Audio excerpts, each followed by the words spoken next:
In Memoriam, a entire poem. Alfred Lord Tennyson, Obiot MDCCCXXXIII.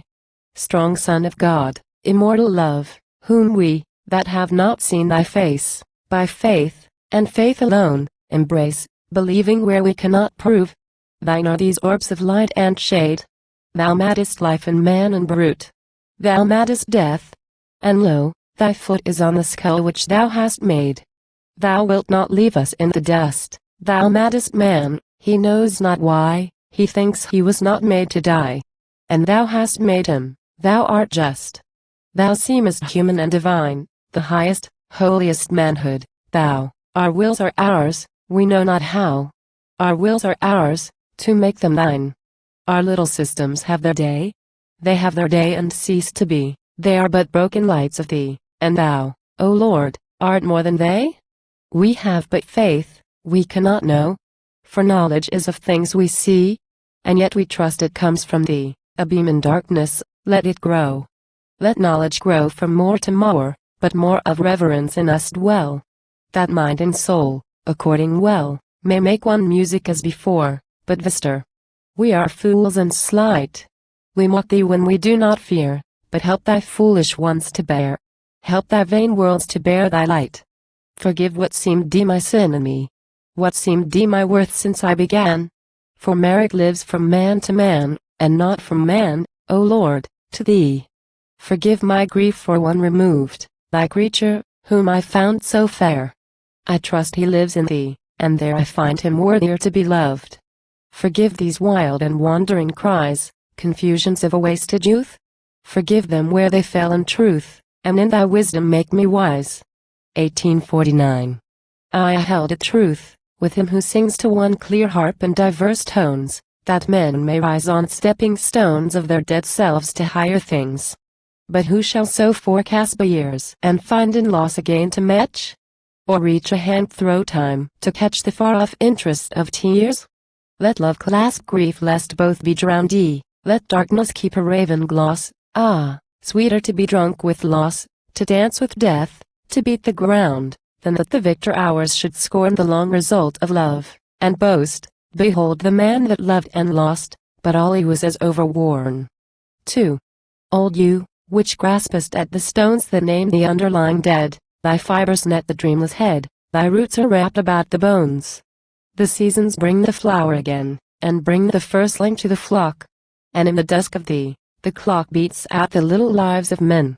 Oh, not for thee the glow, the bloom, who changest not in any gale, nor branding summer suns avail to touch thy 1,000 years of gloom, and gazing on thee, sullen tree, sick for thy stubborn hardihood, I seem to fail from out my blood and grow incorporate into thee. 3. O sorrow, cruel fellowship, O priestess in the vaults of death, O sweet and bitter in a breath, what whispers from thy lying lip? The stars, she whispers, blindly run. A web is woven across the sky. From out waste places comes a cry, and murmurs from the dying sun, and all the phantom, nature, stands with all the music in her tone, a hollow echo of my own, a hollow form with empty hands. And shall I take a thing so blind, embrace her as my natural good? Or crush her, like a vice of blood, upon the threshold of the mind? 4. To sleep I give my powers away. My will is bondsman to the dark. I sit within a helmless bark, and with my heart I muse and say, O heart, how fares it with thee now, that thou shouldst saint fell from thy desire, who scarcely darest to inquire, what is it makes me beat so low? Something it is which thou hast lost, some pleasure from thine early years. Break, thou deep vase of chilling tears, that grief hath shaken into frost. Such clouds of nameless trouble cross all night below the darkened eyes. With morning wakes the will, and cries, Thou shalt not be the fool of loss. I sometimes hold it half a sin to put in words the grief I feel. For words, like nature, half reveal and half conceal the soul within. But, for the unkeyed heart and brain, a use and measured language lies. The sad mechanic exercise, like dull narcotics, numbing pain. In words, like weeds, I'll wrap me o'er, like coarsest clothes against the cold, but that large grief which these enfold is given an outline and no more. 6. One writes, that other friends remain, that loss is common to the race, and common is the commonplace, and vacant chaff well meant for grain. That loss is common would not make my own less bitter, rather more, too common. Never morning wore to evening, but some heart did break. O Father, wheresoe'er thou be, who pledgest now thy gallant son, a shot, ere half thy draught be done, hath stilled thee the life that beat from thee. O Mother, praying God will save thy sailor, while thy head is bowed, his heavy-shotted hammock shroud drops in his vast and wandering grave. Ye know no more than I, who wrought at that last hour to please him well, who mused on all I had to tell, and something written, something thought, expecting still his advent home, and ever met him on his way with wishes, thinking, here today, or here tomorrow will he come. Oh, somewhere, meek, unconscious dove, that sit estranging golden hair, and glad to find thyself so fair, poor child, that waitest for thy love. For now her father's chimney glows in expectation of a guest, and thinking this will please him best, she takes a riband or a rose, for he will see them on tonight. And with the thought her color burns, and, having left the glass, she turns once more to set a ringlet right, and, even when she turned, the curse had fallen, and her future lord was drowned in passing through the ford, or killed in falling from his horse. Oh, what to her shall be the end? And what to me remains of good? To her, perpetual maidenhood, and unto me no second friend. 7. Dark house, by which once more I stand here in the long unlovely street, doors, where my heart was used to beat so quickly, waiting for a hand that can be clasped, no more behold me, for I cannot sleep, and like a guilty thing I creep at earliest morning to the door.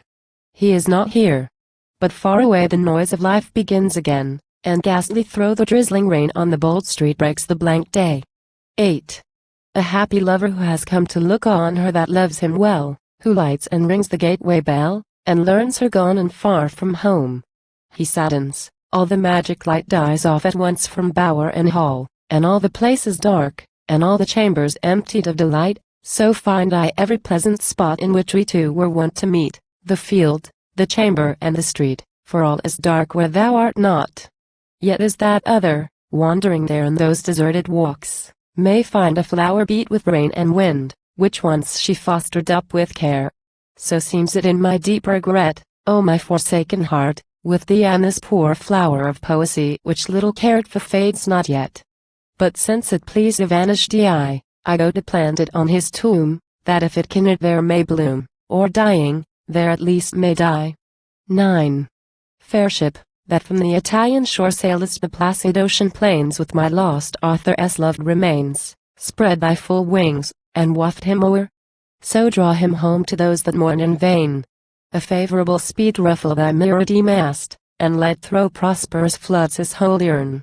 All night no ruder air perplex thy sliding keel, till phosphor, bright as our pure love, throw early light shall glimmer on the dewy decks. Sphere all your lights around, above. Sleep, gentle heavens, before the prow. Sleep, gentle winds, as he sleeps now, my friend, the brother of my love. My Arthur, whom I shall not see till all my widowed race be run. Dear as the mother to the son, more than my brothers are to me. I hear the noise about thy keel. I hear the bell struck in the night, I see the cabin window bright. I see the sailor at the wheel. Thou bring Saint the sailor to his wife, and travelled men from foreign lands, and letters unto trembling hands, and, thy dark freight, a vanished life. So bring him, we have idle dreams, this look of quiet flatters thus our homebred fancies. O to us, the fools of habit, sweeter seems to rest beneath the clover sod, that takes the sunshine and the rains, or where the kneeling hamlet drains the chalice of the grapes of God, than if with thee the roaring wells should gulf him fathom deep in brine, and hands so often clasped in mine, should toss with tankle and with shells. 11. Calm is the morn without a sound, calm is to suit the calmer grief, and only throw the faded leaf the chestnut pattering to the ground. Calm and deep peace on this high wold, and on these dews that drench the firs, and all the silvery gossamers that twinkle into green and gold. Calm and still light on yon great plain that sweeps with all its autumn bowers, and crowded farms and lessening towers, to mingle with the bounding main, calm and deep peace in this wide air, these leaves that redden to the fall. And in my heart, if calm at all, if any calm, a calm despair, calm on the seas, and silver sleep, and waves that sway themselves in rest, and dead calm in that noble breast which heaves but with the heaving deep. 12. Lo, as a dove wing up she springs to bear through heaven a tale of woe, some dolorous message knit below the wild pulsation of her wings. Like her I go. I cannot stay. I'll leave this mortal ark behind, a weight of nerves without a mind, and leave the cliffs, and haste away o'er ocean mirrors rounded large, and reach the glow of southern skies, and see the sails at distance rise, and linger weeping on the march, and saying, comes he thus, my friend? Is this the end of all my care? And circle moaning in the air, is this the end? Is this the end? And forward dart again, and play about the prow, and back return to where the body sits, and learn that I have been an hour away. 13. Tears of the widower, when he sees a late lost form that sleep reveals, and moves his doubtful arms, and feels her place is empty, fall like these, which weep a loss forever new, a void where heart on heart reposed, and, where warm hands have pressed and closed, silence, till I be silent too. Which weeps the comrade of my choice, an awful thought, a life removed, the human-hearted man I loved, a spirit, not a breathing voice. Come time, and teach me, many years, I do not suffer in a dream. For now so strange do these things seem, mine eyes have leisure for their tears. My fancy's time to rise on wing, and glance about the approaching sails, as though they brought but merchants' bales, and not the burthen that they bring. 14. If one should bring me this report, that thou hadst touched the land today, and I went down unto the quay, and found thee lying in the port, and standing, muffled round with woe, should see thy passengers in rank come stepping lightly down the plank, and beckoning unto those they know. And if along with these should come the man I held as half divine, should strike a sudden hand in mine, and ask 1,000 things of home, and I should tell him all my pain, and how my life had drooped of late, and he should sorrow o'er my state and marvel what possessed my brain. And I perceived no touch of change, no hint of death in all his frame, but found him all in all the same, I should not feel it to be strange. 15. Tonight the winds begin to rise and roar from yonder dropping day, the last red leaf is whirled away, the rooks are blown about the skies. The forest cracked the waters curled the cattle huddled on the lee, and wildly dashed on tower and tree the sunbeam strikes along the world, and but for fancies, which aver that all thy motions gently pass athwart a plane of molten glass, I scarce could brook the strain and stir that makes the barren branches loud. And but for fear it is not so, the wild unrest that lives in woe would dote and pour on yonder cloud that rises upward always higher, and onward drags a laboring breast, and topples round the dreary west, a looming bastion fringed with fire. 16. What words are these have fallen from me? Can calm despair and wild unrest be tenants of a single breast, or sorrow such a changeling be? Or doth she only seem to take the touch of change in calm or storm, but knows no more of transient form in her deep self, than some dead lake that holds the shadow of a lark hung in the shadow of a heaven? Or has the shock, so harshly given, confused me like the unhappy bark that strikes by night a craggy shelf, and staggers blindly ere she sink? And stunned me from my power to think in all my knowledge of myself, and made me that delirious man whose fancy fuses old and new, and flashes into false and true, and mingles all without a plan? 17. Thou comest, much wept for, such a breeze compelled thee thy canvas, and my prayer was as the whisper of an air to breathe thee over lonely seas. For I in spirit saw thee move through circles of the bounding sky, week after week, the days go by, come quick, thou bringest all I love. Henceforth, wherever thou mayst saint roam, my blessing, like a line of light, is on the waters day and night, and like a beacon guards thee home. So may whatever tempest mars mid-ocean, spare thee, sacred bark, and balmy drops in summer dark slide from the bosom of the stars. So kind an office hath been done, such precious relics brought by thee, the dust of him I shall not see till all my widowty race be run. 18.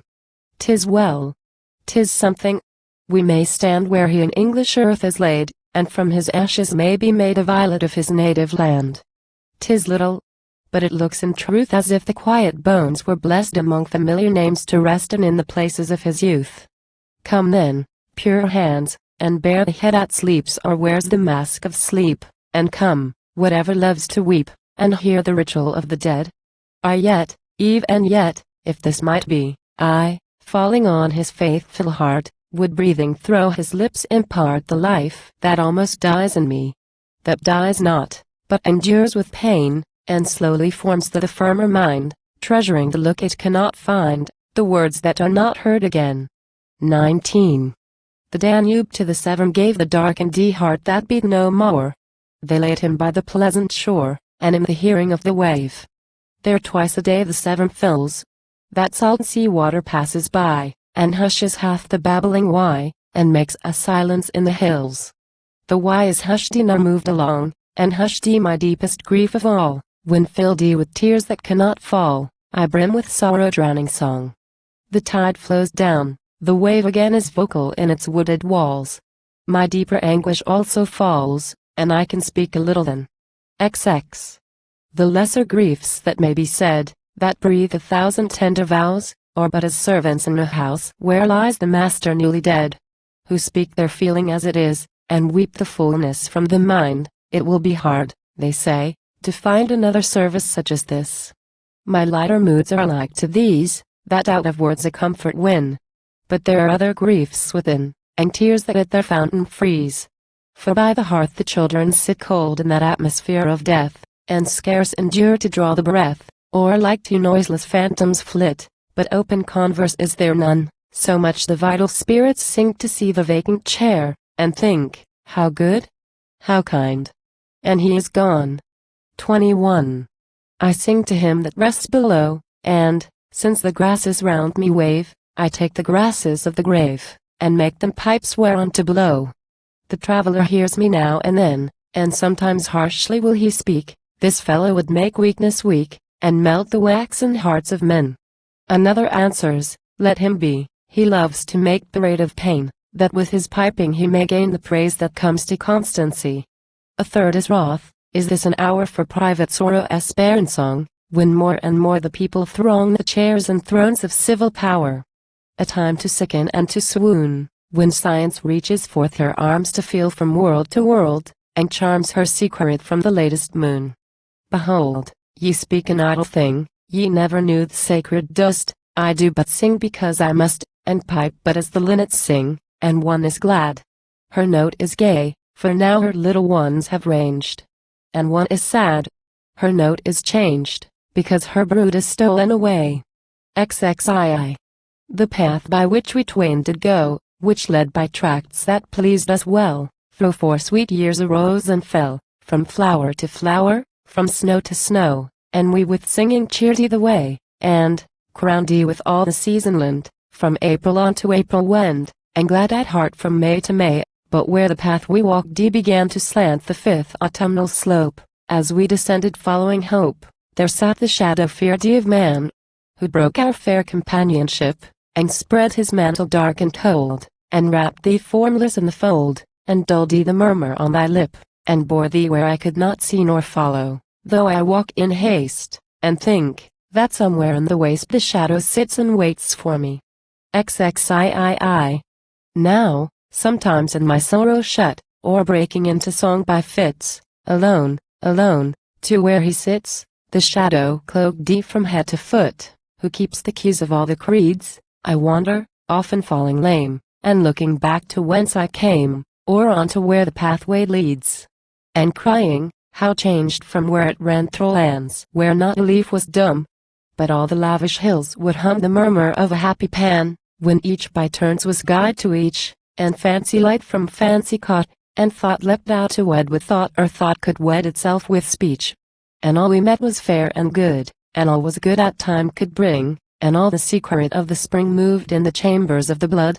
And many an old philosophy on our jive heights divinely sang, and round us all the thicket rang to many a flute of Arcady. XXIV. And was the day of my delight as pure and perfect as I say? The very source and fount of day is -d with wandering isles of night. If all was good and fair we met, this earth had been a paradise it never looked to human eyes since our first sun arose and set. And is it that the haze of grief makes former gladness loom so great? The lowness of the present state, that sets the past in this relief? Or that the past will always win a glory from its being far, an orb into the perfect star we saw not, when we moved therein? XXV. I know that this was life, the track whereon with equal feet we fared. And then, as now, the day prepared the daily burden for the back. But this it was that made me move as light as carrier birds in air. I loved the weight I had to bear, because it needed help of love, nor could I weary, heart or limb, when mighty love would cleave in twain the lading of a single pane, and part it, giving half to him. XXVI. Still onward wends the dreary way. I with it. For I long to prove no lapse of moons can canker love, whatever fickle tongues may say. And if that eye which watches guilt and goodness, and hath power to see within the green the mouldered tree, and towers fallen as soon as built, oh, if indeed that I foresee or see in him is no before, in more of life true life no more, and love the indifference to be, then might I find, ere yet the morn breaks hither over Indian seas, that shadow waiting with the keys, to shroud me from my proper scorn. XXVII. I envy not in any moods the captive void of noble rage, the linnet born within the cage, that never knew the summer woods. I envy not the beast that takes his license in the field of time, unfettered by the sense of crime, to whom a conscience never wakes. Nor, what may count itself as blessed, the heart that never plighted troth, but stagnates in the weeds of sloth. Nor any one begotten rest. I hold it true, whate'er befall. I feel it, when I sorrow most. 'Tis better to have loved and lost than never to have loved at all. XXVIII. The time draws near the birth of Christ, the moon is hid. The night is still. The Christmas bells from hill to hill answer each other in the mist. 4 voices of 4 hamlets round, from far and near, on mead and moor, swell out and fill, as if a door were shut between me and the sound, each voice 4 changes on the wind, that now dilate, and now decrease, peace and goodwill, goodwill and peace, peace and goodwill, to all mankind. This year I slept and woke with pain, I almost wished no more to wake, and that my hold on life would break before I heard those bells again, but they my troubled spirit rule, for they controlled me when a boy. They bring me sorrow touched with joy, the merry merry bells of Yule. XXIX. With such compelling cause to grieve as daily vexes household peace, and chains regret to his decease, how dare we keep our Christmas Eve? Which brings no more welcome guest to enrich the threshold of the night with showery larges of delight and dance and song and game and jest. Yet go, and while the holly boughs entwine the cold baptismal font, make one wreath more for use and wont, that guard the portals of the house. Old sisters of a day gone by, grey nurses, loving nothing new. Why should they miss their yearly due before their time? They too will die. XXX. With trembling fingers did we weave the holly round the Christmas hearth. A rainy cloud possessed the earth, and sadly fell our Christmas Eve. At our old pastimes in the hall we gambled making vain pretense of gladness, with an awful sense of one mute shadow watching all. We paused, the winds were in the beach, we heard them sweep the winter land. And in a circle hand in hand sat silent, looking each at each. Then echo like our voices rang. We sung, though every eye was dim, a merry song we sang with him last year. Impetuously we sang, we ceased, a gentler feeling crept upon us. Surely rest is meet, their rest, we said, their sleep is sweet, and silence followed and we wept. Our voices took a higher range. Once more we sang, they do not die nor lose their mortal sympathy, nor change to us, although they change. Wrapped from the fickle and the frail with gathered power, yet the same, pierces the keen seraphic flame from orb to orb, from veil to veil. Rise, happy morn, rise, holy morn, draw forth the cheerful day from night, O Father, touch the east, and light the light that shone when hope was born. XXXI. When Lazarus left his charnel cave, and home to Mary's house returned D. Was this demanded if he yearned D to hear her weeping by his grave. Where wert thou, brother, those 4 days? There lives no record of reply, which telling what it is to die had surely added praise to praise. From every house the neighbors met, the streets were filled with joyful sound, a solemn gladness even crowned the purple brows of a Levite. Behold a man raised up by Christ. The rest remaineth unrevealed. He told it not. Or something sealed the lips of that evangelist. XXXII. Her eyes are homes of silent prayer, nor other thought her mind admits but, he was dead, and there he sits, and he that brought him back is there. Then one deep love doth supersede all other, when her ardent gaze rules from the living brother's face, and rests upon the life indeed. All subtle thought, all curious fears, borne down by gladness so complete, she bows, she bathes the Saviour's feet with costly spikenard with tears.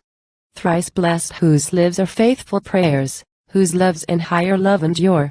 What souls possess themselves so pure, or is their blessedness like theirs? XXXIII. O thou that after toil and storm may seem to have reached a pure air, whose faith has centre everywhere, nor cares to fix itself to form, leave thou thy sister when she prays, her early heaven, her happy views. Nor thou with shadowed hint confuse a life that leads melodious days. Her faith through form is pure as thine, her hands are quicker unto good. Oh, sacred be the flesh and blood to which she links a truth divine. See thou, that countest reason ripe in holding by the law within, thou fell not in a world of sin, and even for want of such a type. XXXIV. My own dim life should teach me this, that life shall live forevermore, else earth is darkness at the core, and dust and ashes all that is. This round of green, this orb of flame, fantastic beauty, such as lurks in some wild poet, when he works without a conscience or an aim. What then regard to such as I? 'Twere hardly worth my while to choose of things all mortal, or to use a little patience ere I die. 'Twere best at once to sink to peace, like birds the charming serpent draws, to drop head foremost in the jaws of vacant darkness and to cease.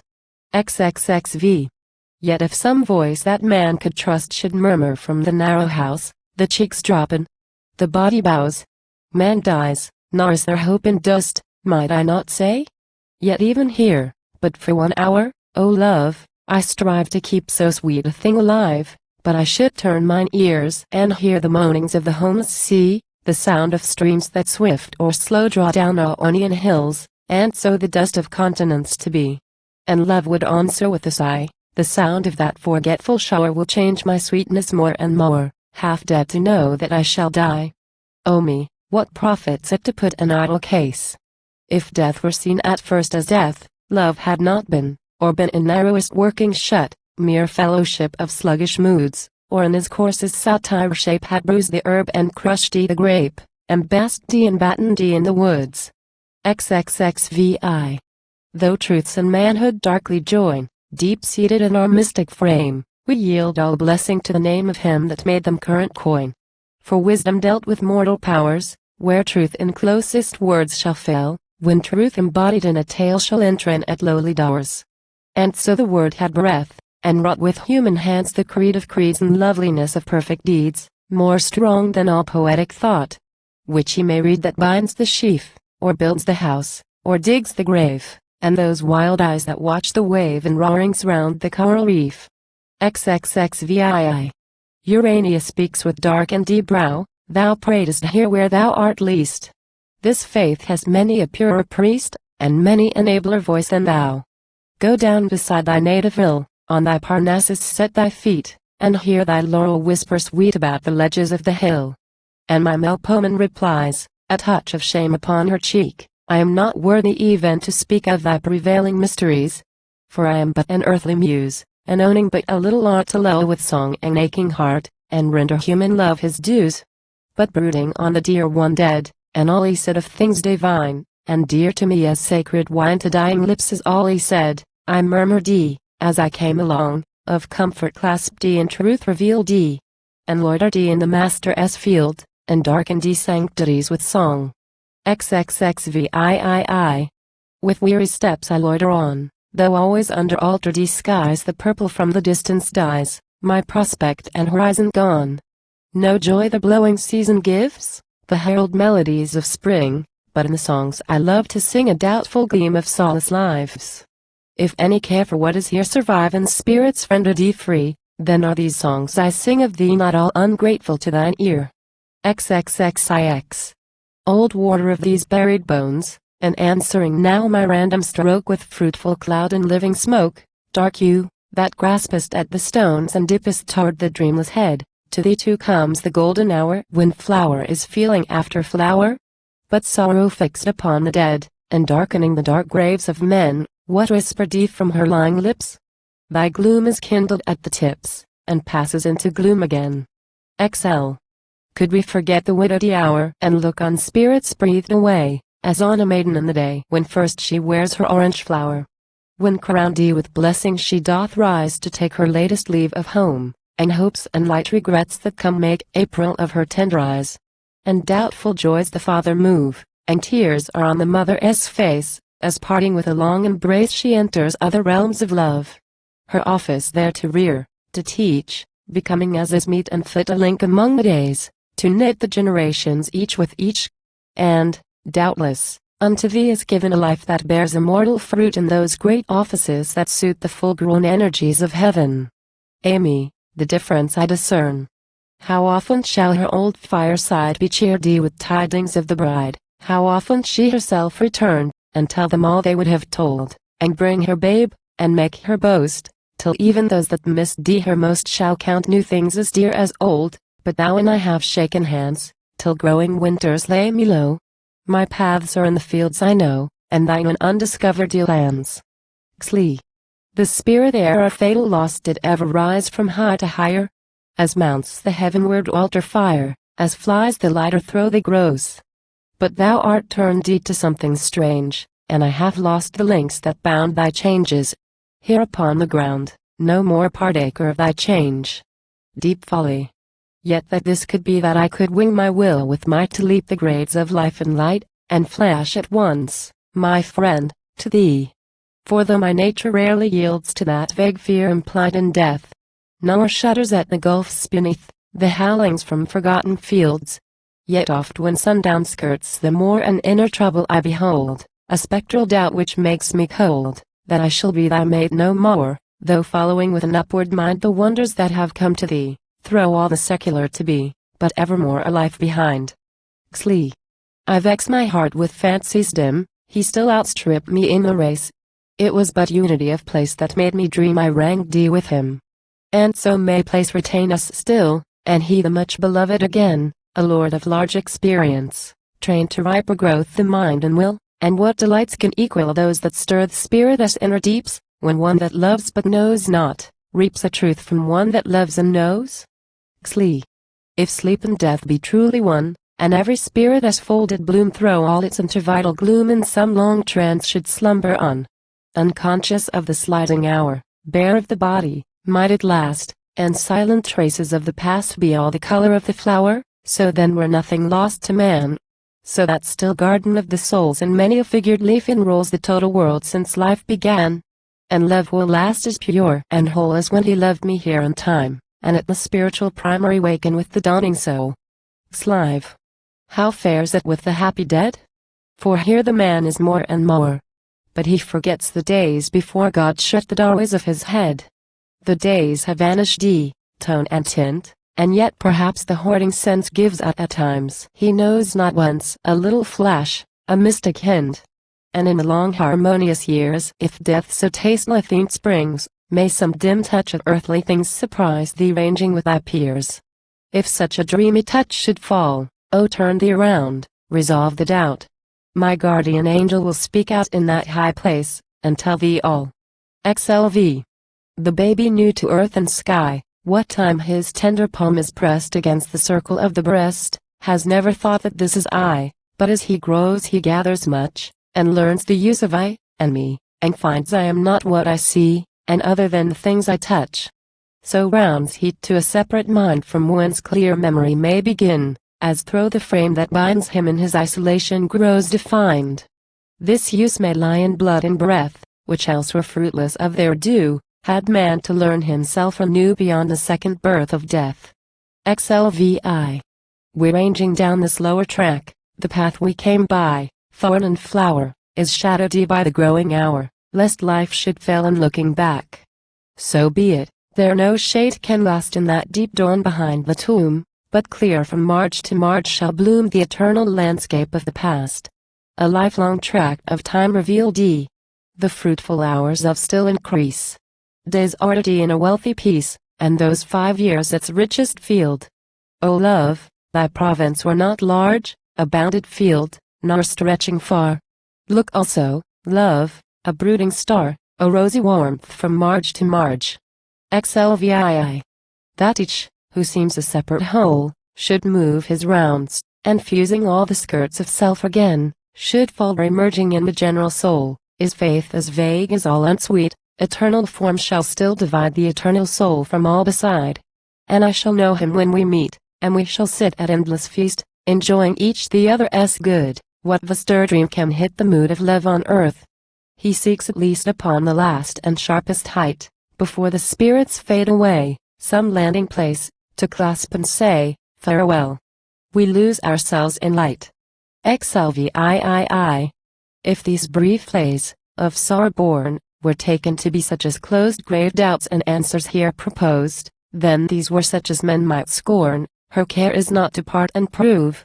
She takes, when harsher moods remit, what slender shade of doubt may flit, and makes it vassal unto love, and hence, indeed, she sports with words, but better serves the wholesome law, and holds at sin and shame to draw the deepest measure from the chords, nor dare she trust a larger lay, but rather loosens from the lip short swallow flights of song, that dip their wings in tears, and skim away.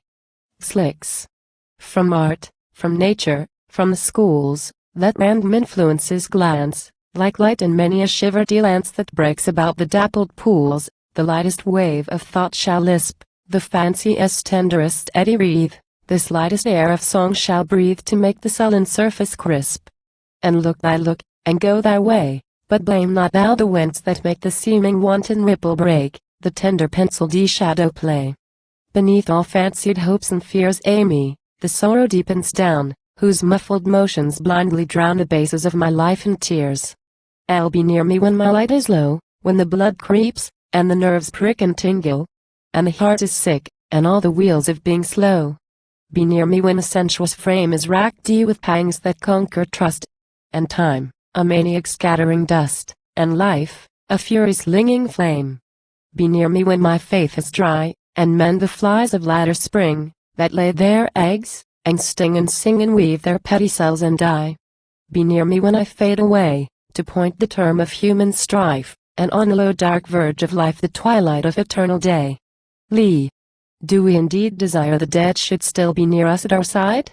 Is there no baseness we would hide? No inner vileness that we dread?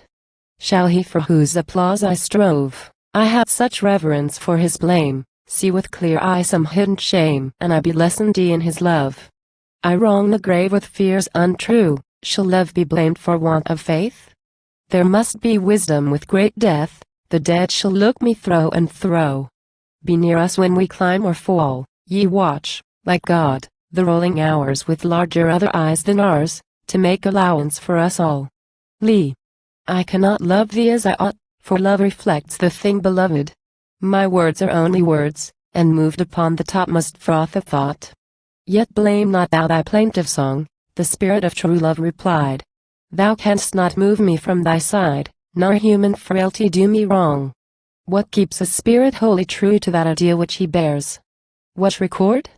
Not the sinless years that breathed beneath the Syrian blue, so fret not, like an idle girl, that life is dashed with flecks of sin. Abide, thy wealth is gathered in, when time hath sundered shell from pearl. Lee. How many a father have I seen, a sober man, among his boys, whose youth was full of foolish noise, who wears his manhood hale and green, and dare we to this fancy give, that had the wild oat not been sown, the soil, left barren, scarce had grown a grain by which a man may live? Or, if we held the doctrine sound for life outliving heats of youth, Yet who would preach it as a truth to those that eddy round and round? Hold thou the good, define it well, for fear divine philosophy should push beyond her mark, and be progress to the lords of hell. Live. Oh, yet we trust that somehow good will be the final goal of ill, to pangs of nature, sins of will, defects of doubt, and taints of blood. That nothing walks with aimless feet. That not one life shall be destroyed or cast as rubbish to the void, when God hath made the pile complete. That not a worm is cloven in vain. That not a moth with vain desire is shriveled in a fruitless fire, or but subserves another's gain. Behold, we know not anything. I can but trust that good shall fall at last, far off at last, to all, and every winter change to spring. So runs my dream, but what am I? An infant crying in the night, an infant crying for the light, and with no language but a cry. LV. The wish, that of the living whole no life may fail beyond the grave, derives it not from what we have the likest God within the soul? Are God and nature then at strife, that nature lends such evil dreams? So careful of the type she seems, so careless of the single life, that I, considering everywhere her secret meaning in her deeds, and finding that of 50 seeds she often brings but one to bear, I falter where I firmly trod, and falling with my weight of cares upon the great world as altar stairs that slope through darkness up to God, I stretch lame hands of faith, and grope, and gather dust and chaff, and call to what I feel is Lord of all, and faintly trust the larger hope. V. So careful of the type. But no. From scarped cliff and quarried stone she cries, 1,000 types are gone, I care for nothing, all shall go. Thou makest thine appeal to me, I bring to life, I bring to death, the spirit does but mean a breath, I know no more. And shall he, man, her last work, who seemed so fair, such splendid purpose in his eyes, who rolled the psalm to wintry skies, who built him fans of fruitless prayer, who trusted God was love indeed and love creation as final law, though nature, red in tooth and claw with ravine, shrieked against his creed, who loved, who suffered countless ills, who battled for the true, the just, be blown about the desert dust, or sealed within the iron hills. No more? A monster then, a dream, a discord. Dragons of the prime, that tarry each other in their slime, where mellow music matched with him. O life as futile, then, as frail. O for thy voice to soothe and bless. What hope of answer, or redress? Behind the veil, behind the veil. V. Peace. Come away, the song of woe is after all an earthly song, peace. Come away, we do him wrong to sing so wildly, let us go. Come. Let us go, your cheeks are pale. But half my life I leave behind, methinks my friend is richly shrined. But I shall pass, my work will fail. Yet in these ears, till hearing dies, one set slow bell will seem to toll the passing of the sweetest soul that ever looked with human eyes. I hear it now, and o'er, eternal greetings to the dead. An avenue, avenue, avenue, said, adieu, adieu for evermore. V. In those sad words I took farewell, like echoes in sepulchral halls, as drop by drop the water falls in vaults and catacombs, they fell. And, falling, idly broke the peace of hearts that beat from day to day, half conscious of their dying clay, and those cold crypts where they shall cease. The high muse answered, wherefore grieve thy brethren with a fruitless tear? Abide a little longer here, and thou shalt take a nobler leave. Lix. O sorrow, wilt thou live with me no casual mistress, but a wife, my bosom friend and half of life? As I confess it needs must be. O sorrow, wilt thou rule my blood, be sometimes lovely like a bride, and put thy harsher moods aside, if thou wilt have me wise and good? My centred passion cannot move, nor will it lessen from today. But I'll have leave at times to play as with the creature of my love, and set thee forth, for thou art mine, with so much hope for years to come, that, howsoe'er I know thee, some could hardly tell what name were thine. LX. He passed. A soul of nobler tone, my spirit loved and loves him yet, like some poor girl whose heart is set on one whose rank exceeds her own. He mixing with his proper sphere, she finds the busness of her lot, half jealous of she knows not what, and envying all that meet him there. The little village looks forlorn. She sighs amid her narrow days, moving about the household ways, in that dark house where she was born. The foolish neighbors come and go, and tease her till the day draws by. At night she weeps, how vain am I! How should he love a thing so low?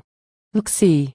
If, in thy second state sublime, thy ransomed reason chained replies with all the circle of the wise, the perfect flower of human time.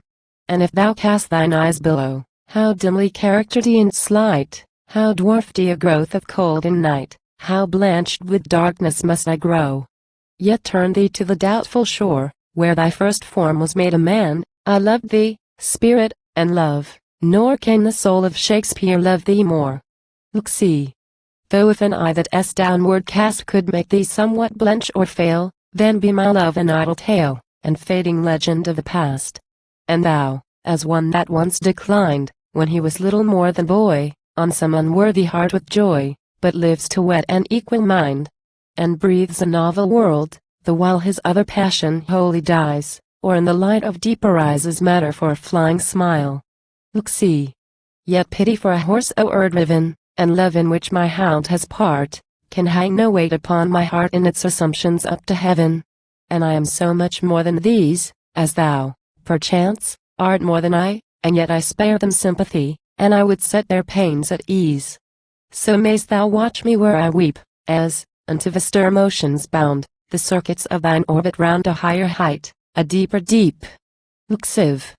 Dost thou look back on what hath been, as some divinely gifted man, whose life in low estate began in on a simple village green, who breaks his birth's invidious bar, and grasps the skirts of happy chance, and breasts the blows of circumstance, and grapples with his evil star, who makes by force his merit known and lives to clutch the golden keys, to mood a mighty state's decrees, and shape the whisper of the throne, and moving up from high to higher, becomes on fortune's crowning slope the pillar of a people's hope, the center of a world's desire, yet feels, as in a pensive dream, when all his active powers are still, a distant dearness in the hill, a secret sweetness in the stream, the limit of his narrower fate, while yet beside its vocal springs he played at counselors and kings, with one that was his earliest mate, who plows with pain his native lea and reaps the labor of his hands, or in the furrow musing stands.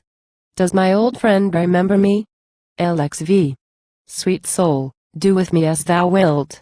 I lull a fancy troubled toast with love's too precious to be lost, a little grain shall not be spilt. And in that solace can I sing, till out of painful phases wrought there flutters up a happy thought, self-balanced on a lightsome wing, since we deserved the name of friends, and thine effect so lives in me, a part of mine may live in thee and move thee on to noble ends. LXVI.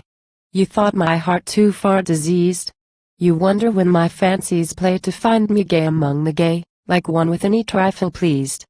The shade by which my life was crossed, which makes a desert in the mind, has made me kindly with my kind, and like to him whose sight is lost, whose feet are guided through the land, whose jest among his friends is free, who takes the children on his knee, and winds their curls about his hand, he plays with threads, he beats his chair for pastime, dreaming of the sky. His inner day can never die, his night of loss is always there. LXVII. When on my bed the moonlight falls, I know that in thy place of rest by that broad water of the west, there comes a glory on the walls, thy marble bright and dark appears, as slowly steals a silver flame along the letters of thy name, and o'er the number of thy years. The mystic glory swims away. From off my bed the moonlight dies, and closing eves of wearied eyes I sleep till dusk is dipped and gray, and then I know the mist is drawn a lucid veil from coast to coast, and in the dark church like a ghost thy tablet glimmers to the dawn. LXVIII. When in the down I sing my head, sleep, death's twin brother, time's my breath. Sleep, death's twin brother, knows not death, nor can I dream of thee as dead. I walk as I walked thee forlorn, when all our path was fresh with dew, and all the bugle breezes blew reveille to the breaking morn. But what is this? I turn about, I find a trouble in thine eye, which makes me sad I know not why, nor can my dream resolve the doubt, but ere the lark hath left the lea I wake, and I discern the truth. it is the trouble of my youth that foolish sleep transfers to thee. Lxix.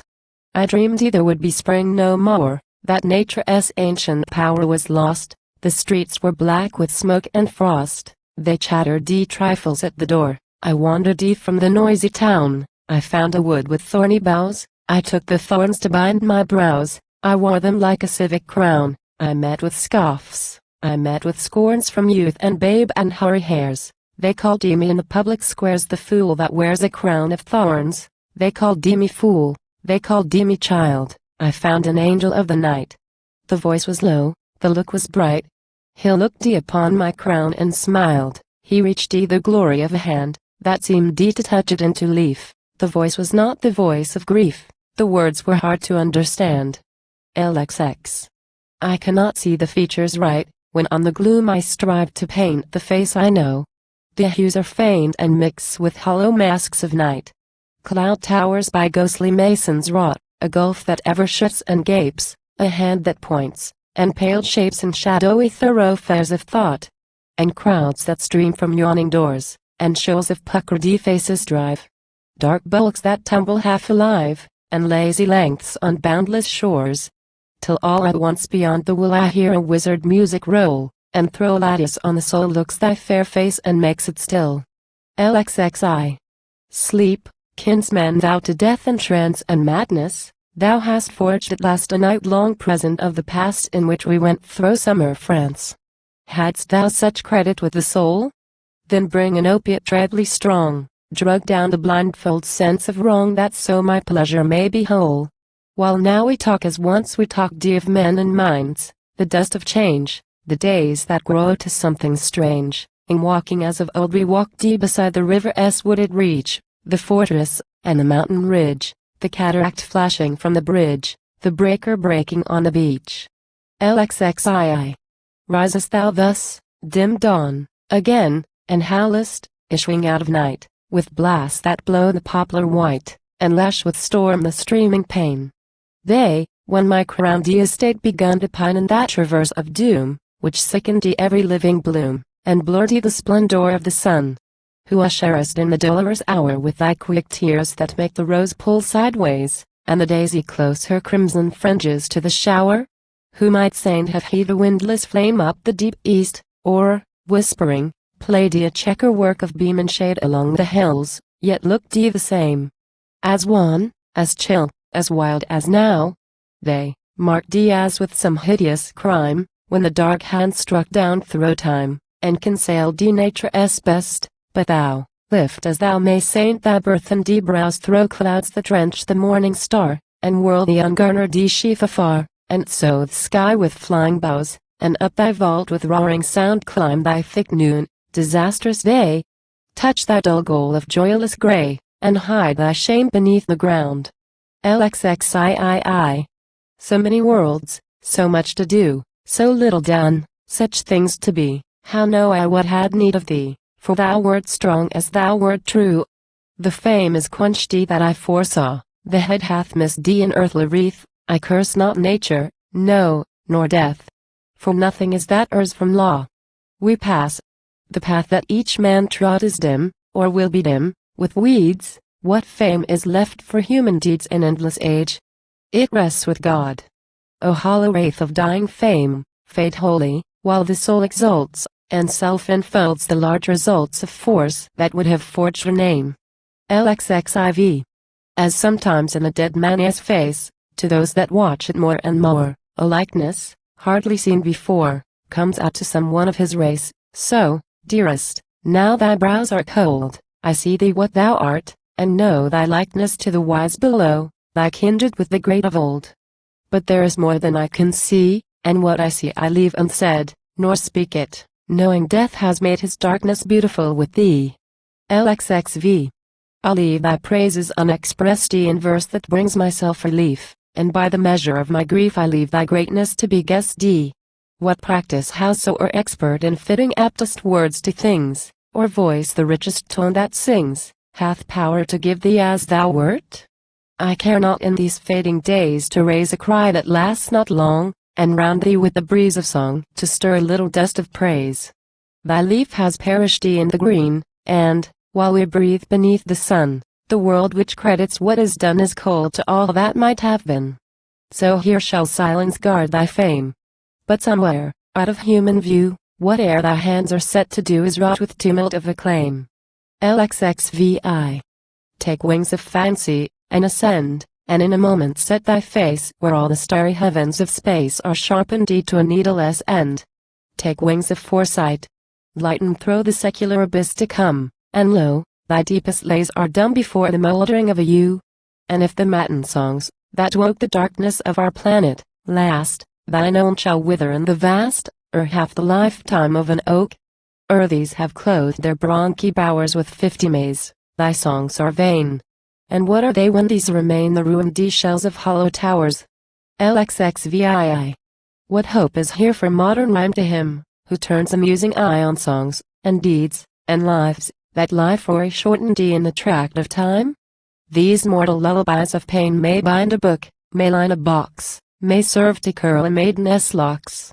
Or when 1,000 moons shall wane a man upon a stall may find, and, passing, turn the page that tells a grief, then changed to something else, sung by a long-forgotten mind. But what of that? My darkened ways shall ring with music all the same. To breathe my loss is more than fame, to utter love more sweet than praise. LXXVIII. Again at Christmas did we weave the holly round the Christmas hearth. The silent snow possessed the earth, and calmly fell our Christmas Eve. The Yule clog sparkled keen with frost, no wing of wind the region swept, but over all things brooding slept the quiet sense of something lost. As in the winters left behind, again our ancient games had place, the mimic picturesque breathing grace, and dance and song in hoodman blind. Who showed ye a token of distress? No single tear, no mark of pain. O sorrow, then can sorrow wane? O grief, can grief be changed to less? O last regret, regret can die. No mixed with all this mystic frame, her deep relations are the same, but with long use her tears are dry. LXXIX. More than my brothers are to me, let this not vex thee, noble heart. I know thee of what force thou art to hold the costliest love in fee. But thou and I are one in kind, as moulded like a nature's mint. And hill and wood and field did print the same sweet forms in either mind. For us the same cold streamlet curled through all his eddying coves. The same all winds that roam the twilight came in whispers of the beauteous world. At one dear knee we proffered vows, one lesson from one book we learned childhood as flaxen ringlet turned to black and brown on kindred brows. And so my wealth resembles thine, but he was rich where I was poor, and he supplied my want the more as his unlikeness fitted mine. LXXX. If any vague desire should rise, that holy death ere Arthur died had moved me kindly from his side, and dropped the dust on Turle's eyes. Then fancy shapes, as fancy can, the grief my loss in him had wrought, a grief as deep as life or thought, but steady in peace with God and man. I make a picture in the brain. I hear the sentence that he speaks. He bears the burthen of the weeks, but turns his burthen into gain. His credit thus shall set me free. And, influence rich to soothe and save, unused example from the grave reach out dead hands to comfort me. LXXXI. Could I have said while he was here, my love shall now no further range. There cannot come a mellower change, for now is love mature and ear. Love, then, had hope of richer store. What end is here to my complaint? This haunting whisper makes me faint, more years had made me love thee more. But death returns an answer sweet, my sudden frost was sudden gain, and gave all ripeness to the grain, it might have drawn from after heat. LXXXII. I wage not any feud with death for changes wrought on form and face. No lower life that earth's embrace may breed with him, can fright my faith. Eternal process moving on. From state to state the spirit walks. And these are but the shattered stalks, or ruined chrysalis of one. Nor blame a death, because he bear the use of virtue out of earth. I know transplanted human worth will bloom to profit, otherwhere. For this alone on death I reap the wrath that garners in my heart. He put our lives so far apart we cannot hear each other speak. LXXXIII. Dip down upon the northern shore, O sweet New Year de Lang Long. thou dost expectant nature wrong. Delaying long, delay no more. What stays thee from the clouded noons, thy sweetness from its proper place? Can trouble live with April days, or sadness in the summer moons? Bring orchies, bring the foxglove spire, the little speedwell's darling blue, deep tulips dash thee with fiery dew, laburnums, dropping wells of fire. O thou, New Year, delaying long, delayest the sorrow in my blood, that longs to burst a frozen bud and flood a fresher throat with song. LXXXIV. When I contemplate all alone the life that had been thine below, and fix my thoughts on all the glow to which thy crescent would have grown, I see thee sitting crowned with good, a central warmth diffusing bliss and glance and smile, and clasp and kiss, on all the branches of thy blood, my friend, and partly mine. For now the day was drawing on, when thou shouldst saint link thy life with one of mine own house, and boys of thine had babbled uncle on my knee. But that remorseless iron hour made cypress of her orange flower, despair of hope, and earth of thee. I seemed to meet their least desire, to clap their cheeks, to call them mine. I see their unborn faces shine beside the never-lighted fire. I see myself an honored guest, thy partner in the flowery walk of letters, genial table talk, or deep dispute, and graceful jest. While now thy prosperous labor fills the lips of men with honest praise, and sun by sun the happy days descend below the golden hills with promise of a morness fair. And all the train of bounteous hours conduct by paths of growing powers, to reverence and a silver hair. Till slowly worn her earthly robe, her lavish mission richly wrought, leaving great legacies of thought, thy spirit should fail from off the globe. What time mine own might also flee, as linked thee with thine in love and fate, and, hovering o'er the dolorous straight to the other shore, involved in thee, arrive at last the blessed goal, and he that died in Holy Land would reach us out the shining hand, and take us as a single soul. What reed was that on which I leant? Ah, backward fancy, wherefore wake the old bitterness again, and break the low beginnings of content? LXXXV. This truth came born with beer and Paul, I felt it, when I sorrowed most. 'Tis better to have loved and lost, than never to have loved at all. O true in word, and tried in deed, demanding, so to bring relief to this which is our common grief. What kind of life is that I lead? And whether trusting things above be dimmed of sorrow, or sustained and whether love for him have drained my capabilities of love. Your words have virtue such as draws a faithful answer from the breast, throw light reproaches, half expressed, and loyal unto kindly laws. My blood in even tenor kept, till on mine ear this message falls, that in Vienna's fatal walls God's finger touched him, and he slept. The great intelligences fair that range above our mortal state, encircle round the blessed gate, received and gave him welcome there, and led him through the blissful climes, and showed him in the fountain fresh all knowledge that the sons of flesh shall gather in the cycled times. But I remained, whose hopes were dim, whose life, whose thoughts were little worth, to wander on a darkened earth, where all things round me breathed of him.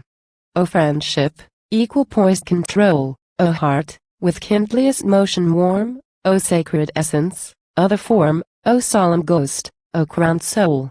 Yet none could better know than I, how much of act at human hands the sense of human will demands by which we dare to live or die. Whatever way my days decline, I felt and feel, though left alone, his being working in mine own, the footsteps of his life in mine. A life that all the muses decked with gifts of grace, that might express all comprehensive tenderness, all soothing intellect, and so my passion hath not swerved to works of weakness, but I find an image comforting the mind, and in my grief a strength reserved. Likewise the imaginative woe, that loved to handle spiritual strife, diffused the shock through all my life, but in the present broke the blow. My pulses therefore beat again for other friends that once I met, nor can it suit me to forget the mighty hopes that make us men. I woo your love, I count it crime to mourn for any overmuch. I, the divided half of such a friendship as had mastered time, which masters time indeed, and is eternal, separate from fears, the all-assuming months and years can take no part away from this, but summer on the steaming floods, and spring that swells the narrow brooks, and autumn, with the noise of rooks, that gather in the waning woods, and every pulse of wind and wave recalls, and changed of light or gloom, my old affection of the tomb, and my prime passion in the grave, my old affection of the tomb, a part of stillness, yearns to speak. Arise, and get thee forth and seek a friendship for the years to come. I watch thee from the quiet shore. Thy spirit up to mine can reach. But in dear words of human speech we two communicate no more. And can clouds of nature stain the starry clearness of the free? How is it? Canst thou feel for me some painless sympathy with pain? And lightly does the whisper fall. 'Tis hard for thee to fathom this. I triumph in conclusive bliss, and that serene result of all. So hold I commerce with the dead. Or so methinks the dead would say. Or so shall grief with symbols play, and pining life be fancy fed. Now looking to some settled end, that these things pass, and I shall prove a meeting somewhere, love with love, I crave your pardon, O my friend. If not so fresh, with love as true, clasping brother hands ever I could not, if I would, transfer the whole I felt for him to you. For which be they that hold apart the promise of the golden hours? First love, first friendship, equal powers, that marry with the virgin heart. Still mine, that cannot but deplore, that beats within a lonely place, that yet remembers his embrace, but at his footstep leaps no more. My heart, though widowed, may not rest quite in the love of what is gone, but seeks to beat in time with one that warms another living breast. Ah, take the imperfect gift I bring, knowing the primrose yet is dear, the primrose of the later year, as not unlike to that of spring. LXXXVI. Sweet after showers, ambrosial air, that rawest from the gorgeous gloom of evening over brick and bloom and meadow, slowly breathing bare the round of space, and wrapped below through all the dewy tasseled wood, and shadowing down the horned flood in ripples, fan my brows and blow the fever from my cheek, and sigh the full new life that feeds thy breath throughout my frame, till doubt and death, ill brethren, let the fancy fly from belt to belt of crimson seas on leagues of odd or streaming far, to where in yonder orient star 100 spirits whisper peace. LXXXVII. I passed beside the reverend walls in which of old I wore tea,